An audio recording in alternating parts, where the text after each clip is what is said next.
Nous avons aussi, comme nous l'avons annoncé il y a quelques instants, le privilège d'accueillir Danielle Pilon pour la première fois à Toute la Bible en parle. Oui, Soyez la bienvenue, Danielle. merci. Yolande et moi sommes très heureux de vous accueillir autour de cette table et de savoir un petit peu, d'apprendre un peu sur votre vie. Je dois vous avouer que je ne connais presque rien, donc j'ai tout à apprendre, comme vous avez tout à apprendre aussi. Danielle, qu'est-ce que vous faites dans la vie pour qu'on puisse vraiment se situer par rapport à vous en cet instant? Depuis plusieurs mois, je suis maintenant cuisinière dans une garderie. Je suis mariée depuis 12 ans. J'ai un petit garçon de 11 ans et mon mari est camionneur. Nous sommes des gens moyens, disons. Et j'exerce le ministère de chant pour le Seigneur depuis 8 ans maintenant. Et puis un peu plus hors Église depuis un an et demi. Puis ça, c'est certain que ça vous permet d'avoir un passe-temps qui est tout à fait extraordinaire pour Dieu. Ah oui, ça c'est ma passion. Vous rejoignez plusieurs personnes qui sûrement ont soif de Dieu, comme c'est le thème de cet entretien. Oui, au travers des chants que je véhicule, le Seigneur m'a tellement encouragée au travers de ces chants-là que je veux les partager avec les gens. Ça a été une source d'encouragement dans ma vie, ces chants-là, puis c'est ce que je veux véhiculer. Et là, c'est multiplié pour plusieurs autres maintenant. Oui. Danielle, vous avez vécu pendant plusieurs années une dépression. C'est-à-dire que à l'âge de... Quand je suis venue au Seigneur, à l'âge de 21 ans et demi, presque 22 ans, j'étais en dépression à ce moment-là. À cause des blessures du passé, beaucoup d'insécurités que j'ai vécues dans ma jeunesse. J'ai perdu ma mère à l'âge de 11 ans. Et quand j'ai perdu ma mère, eh bien, mon père ne savait pas vraiment quoi faire avec un enfant de 11 ans, lui qui travaillait et tout. Fait que j'ai été forcée à aller demeurer dans des foyers nourriciers. Et puis ça a été un choc parce que je ne m'attendais pas à la mort de ma mère parce qu'elle est décédée à la suite d'une opération. Et ça s'est fait tellement vite, puis j'ai pas été avertie. Fait que ça a été un traumatisme dans ma vie. Et dans ma période d'adolescence, j'ai vécu une grosse période de révolte. J'ai touché à peu près à toutes sortes de choses, là. Mais sans jamais trouver une sécurité, une satisfaction. J'avais besoin, j'avais soif d'amour, j'avais besoin de sécurité. Je cherchais quelqu'un qui était pour m'accepter, pour m'aimer. Mais j'ai toujours cru que Dieu était là. Puis j'ai toujours cru aussi que la parole de Dieu était vraie. Mais je disais au Seigneur, c'est quoi la vérité? C'est quoi le chemin? C'est quoi le vrai? Moi, j'ai toujours eu soif de vérité. Puis j'ai toujours voulu être vraiment convaincue à 100 quand je faisais quelque chose. Et puis, à un certain moment donné, oui, j'étais en dépression. Et puis... Qu'est-ce qui était Ça, c'était une cause de dépression, perdre sa mère. Ah oui. On n'a pas besoin de chercher très, très longtemps. C'est ça. Ça, c'était peut-être pas la seule cause non plus de votre dépression. Non. Il y a eu d'autres choses par après, là, même après avoir accepté le Seigneur, là, mais c'était un cheminement qui était nécessaire dans ma vie pour que le Seigneur puisse faire le ménage dans ma vie. Parce que depuis ma tendre enfance, même avant que ma mère décède, j'ai toujours eu un énorme problème de poids. Quand ma mère est décédée, j'avais 11 ans et je pesais déjà alors 175 livres. À l'âge de 11 ans? Oui. Et puis, quand je suis devenue chrétienne, le Seigneur m'avait délivrée complètement, en acceptant le Seigneur, de ma dépression. Mais le problème de poids était toujours là. J'avais laissé les autres dépendances, qui étaient la drogue, la boisson et ces choses-là. Mais la nourriture, elle restait parce que c'était des racines profondes en moi. Et le Seigneur n'était pas encore rendu là. On est comme un bébé quand on vient au Seigneur. On grandit au fur et à mesure avec les années. Et puis, à un certain moment donné dans ma vie, quand j'ai commencé à faire du ministère, ça me faisait terriblement souffrir parce que j'avais un énorme problème de poids. Je me disais, comment est-ce que je peux chanter que Dieu délivre quand moi, je ne suis pas capable d'être délivrée? Puis j'étais sincère, je disais, Seigneur, délivre-moi de ça. Puis vous avez apporté une photo. Vous voulez oui. Je ne sais pas si je n'ai pas averti les responsables ici, mais je vais mettre la photo, puis on pourrait peut-être regarder cette photo et on verrait... Ah, merci, je l'avais mis à l'envers, excusez. Là, vous pouvez y aller si vous voulez. J'ai monté jusqu'à 320 livres dans ma vie, même dans la période depuis 10 ans. Là. puis, j'essayais d'avoir la victoire. J'étais pas capable. J'étais sincère. Je voulais servir le Seigneur. Puis, en même temps, je voulais avoir une bonne image pour le Seigneur. Parce que je me disais, moi, je chante que le Seigneur peut délivrer. Le Seigneur est la source de tous nos problèmes. Puis moi, le plus gros problème de ma vie qui est visible aux yeux de tous, je peux pas le régler. Mais le Seigneur, il savait qu'un jour, j'étais pour lui remettre tout entre les mains. On peut dire que cette enfance, jusqu'à l'âge de 11 ans, était relativement heureuse puisque vous étiez dans votre foyer, vous aviez une certaine sécurité. Oui. Le poids, même si c'était là, ne vous dérangeait pas trop. Mais avec la perte de votre mère, ça a dû être affreux, ce que vous avez vécu. Ça a été atroce. Ça a été le vide du jour au lendemain. Ça a été le vide. Puis après ça, ça a été essayer de retrouver une famille en quelque part. Puis là, aujourd'hui, on vous regarde et puis vous avez atteint le poids que vous désirez. Presque. On voit tellement d'annonces à la télévision de ce temps-là. Quelqu'un qui, avant, puis il a suivi tel régime. Est-ce que vous voulez en parler un petit peu? Ah oui, moi, j'ai tout essayé les diètes sur le marché. Là, tout le monde écoute, on là. peut dire là, que j'ai vraiment, mais vraiment tout essayé parce que je voulais tellement plaire à Dieu. Dans le fond, c'était par mes propres forces. Et puis, quand j'ai commencé à sortir de mon Église, quand le Seigneur a ouvert les portes, j'ai enregistré une cassette. Puis là, je savais que j'étais pour commencer à sortir de mon Église puis à me promener dans les églises. Puis là, je me disais, mon problème est toujours pas réglé. Seigneur, pourquoi tu ouvres les portes? Je t'indigne. Puis là, c'est parce que je me détestais tellement. Mais le Seigneur est en train de m'apprendre à me réconcilier avec moi-même. Et c'est là qui est la source de tout le problème. De m'accepter moi-même. Comment c'est arrivé ce jour de conversion à Dieu, là, à Jésus-Christ?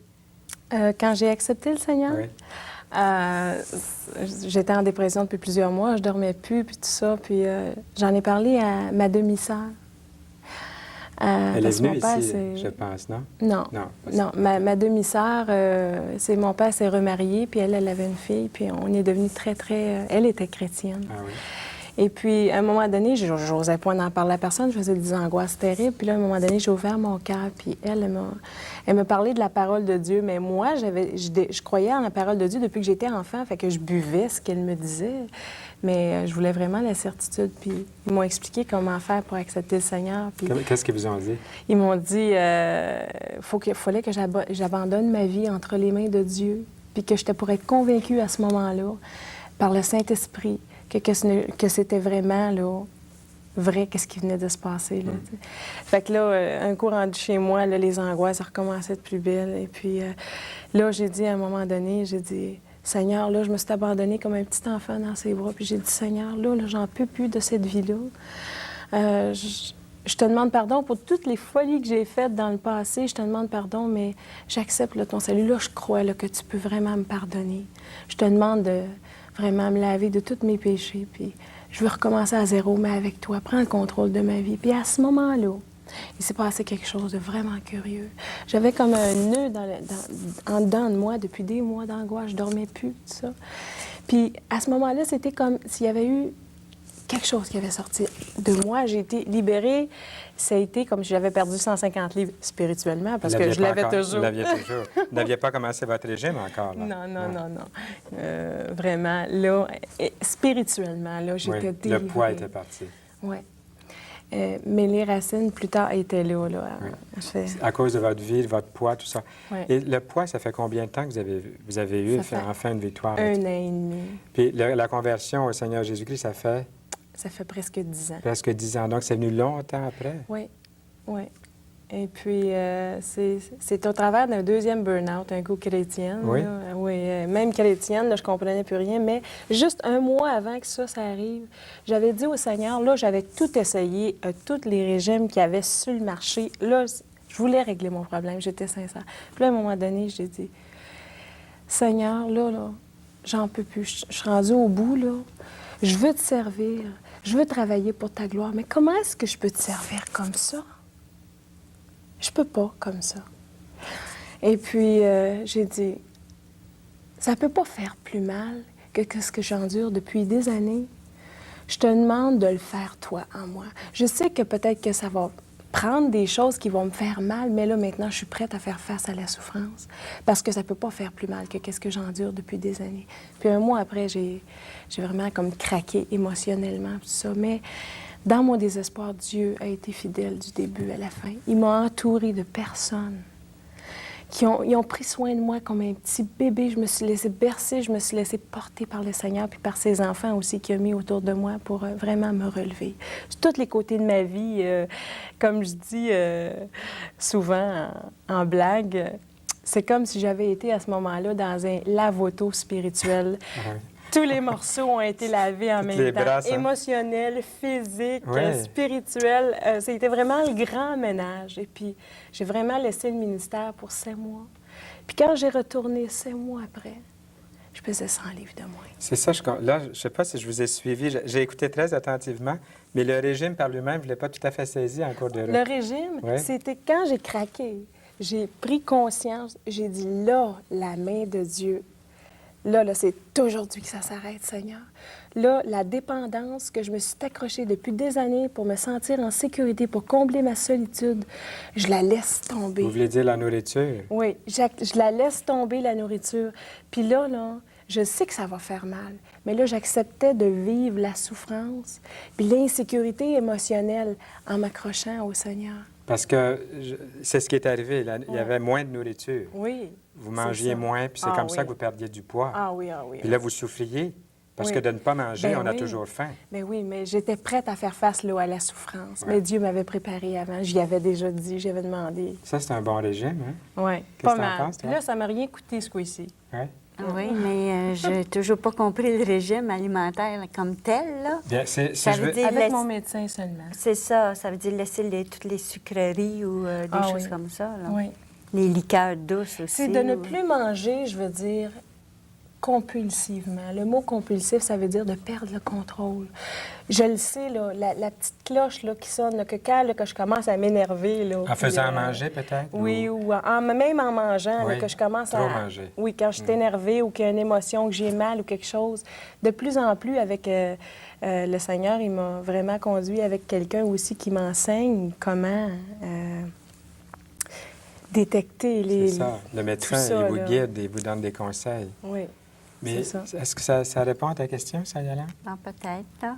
Je ne sais pas s'il y en a qui veulent essayer de perdre du poids. Je ne sais pas si ça peut les aider d'une façon, là, mais... La clé, moi, je pense que la clé, elle l'a bien souligné, Daniel, c'est de s'être donné à Dieu, là, d'avoir Oui. crié. Il y avait la conversion il y a Oui. 10 ans. Oui, Mais au bout de 10 ans, à cause de votre ministère de chant, j'essaie de résumer un petit peu, là, vous avez dit au Seigneur, je ne peux plus continuer à te servir en ayant ce poids-là. non. Seigneur, délivre-moi. Puis là, vous avez eu ce burn-out. Vous avez Ah oui. craqué, comme vous avez dit, Ah oui, ah oui. devant Dieu. Oui, Puis là, en tombant comme ça, vous êtes allé voir un médecin. oui. Vous étiez malade, là. Oui, ah oui. Puis il y en avait beaucoup d'autres. Mais aussi, j'ai eu un thérapeute chrétien qui m'a aidé, qui fait de la relation d'aide, une cure d'âme avec moi. Et puis ça, là, ça a été vraiment, là... c'est encore, d'ailleurs, parce Vous que êtes je suis en toujours- processus. toujours en processus, là. Mais vraiment, là, de plus en plus, là, le Seigneur il est en train de me délivrer de toutes mes frayeurs. Je peux pas dire, je suis en train de... Je me sens renaître, je me sens guérir, petit à petit, de plus en plus. Parce que je pense que vous entendez ce que Daniel est en train de nous dire. Et puis peut-être que vous aussi, vous avez besoin de craquer comme Daniel à un moment donné devant Dieu. Et le fardeau le plus important, il est parti pour Daniel il y a 10 ans. Mais à un moment donné, ce poids était pour elle un grand fardeau aussi. Et puis, elle s'est donnée au Seigneur. Pour une deuxième fois, c'est comme une consécration Ah à oui. Dieu. Oui, Puis, vous avez vu, le résultat, on le voit aujourd'hui, là. Oui. C'est indéniable. Vous avez vu du résultat de ça. Puis vous êtes toujours dans ce processus de guérison émotionnelle Oui. qui continue à se réaliser. Ah oui. Peut-être que ce n'est pas pour tout le monde. Hein? C'est peut-être pas tout le monde qui peut passer par cette expérience-là. Puis là, vous allez nous faire une chanson. Puis vous revenez la semaine prochaine. Oui. Puis dans l'autre semaine, Oui. vous nous faites 3 chansons dans les 3 semaines. C'est merveilleux, ça. Ah oui. Nous avons entendu un petit peu avant l'émission. Et vous allez voir que ça vaut la peine. Quelle chanson vous allez nous faire maintenant? Empêche-moi de fuir de ton amour. Mhm. Ça parle de vraiment d'être authentique, puis de vraiment avouer comment on est dans le fond de notre cœur. La vraie personne qui est en dedans. Pas celle qu'on veut laisser paraître, mais la vraie personne qui est en dedans. Ces chansons-là, vous les avez adaptées, je crois. Ce sont des Oui. chansons que vous avez adaptées à votre personnalité. C'est une traduction, mais plutôt une adaptation. Ah oui. Oui. Et je ne sais pas, il nous reste combien de minutes? Il y a Monique qui est là. J'aimerais dire, pendant la minute qui nous reste, vous allez vous préparer, Daniel, vous allez vous rendre là-bas. Moi, je vais m'adresser ici à nos amis.